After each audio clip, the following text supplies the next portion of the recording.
a big point that you made there was phone time. A couple of years ago, I listened to a podcast, and the guest was saying that the average person is on their phone for, I can't remember if it was 2 hours 45 minutes or 3 hours 45 minutes every day. And I was like, all right, I'm going to check this. So I downloaded an app, checked my phone time every day, and I was averaging like, 2 hours 45, 3 hours every day. And I was like, fuck, like that adds up to 2.5 months on your phone over the course of a year, right? So I was like, the way that I thought about that, I was like, wow, I need to really reduce my phone time. So I started implementing these practices on a daily basis. And I think I cut my phone time down to 2.5 hours a day over the course of a couple of weeks, and then 2 hours a day over the course of a couple of weeks. And then now it's down to like 90 minutes a day. So when I'm on my phone for 90 minutes per day, that is makes me very intentional with what I'm doing when I do go on my social media. I'm prioritizing what I'm doing. I'm not just mindlessly scrolling. I'm being mindful when I'm using my phone rather than mindless. And I think that's a great point, because you do have that time, but going back to investment, what are you investing your time in? Time is something that you will never get back. So if you're investing your time in mindless bullshit that is not actually adding to your life, then what are you doing, man? You could be much better.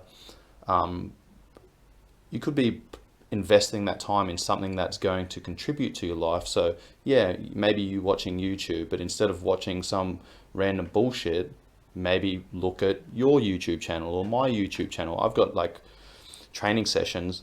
I've got like 10 training sessions on my YouTube channel, 10 sessions in under 20 minutes that people can do anywhere with minimal equipment. Last year when I went through lockdown, I put together, I think probably like 5 or 6 weeks, 3 sessions a week over the course of 4, 5, 6 weeks, where people could train from home using minimal equipment, glide boards, bands, suspension trainers, body weight, etc. So, there's definitely, as you said, YouTube University, right? There's definitely things that you can watch out there that's going to give you the information and the knowledge to guide you on getting some form of movement in. And most people think that they need to go to the gym for an hour, right? And if the gym is 20 minutes away, then that's 20 minutes to the gym, that's an hour at the gym, that's 20 minutes back, that adds up to 2 hours, man. Like, if you have some equipment at home, very simple equipment, grab a kettlebell, grab some bands, grab a skipping rope, maybe a TRX or suspension trainer or something like that. Like, you can do so much at home in like a 15-20 minute block every day. And it doesn't even have to be every day. It might be, all right, I'm going to commit to doing an hour of training every week. And that might be Monday, Wednesday, Friday. I'm going to do a 20-minute block on those days. Do that for a couple of weeks. If you can do that for a couple of weeks, all right, now I'm going to do Monday, Tuesday, Thursday, Friday. Now I'm going to increase that to an hour 20. Then I'm going to increase that to an hour 40. And then it might be I'm going to increase those training sessions by 10 minutes, right? Like, that's progressive overload 101, man. Like, that's how you start building habits.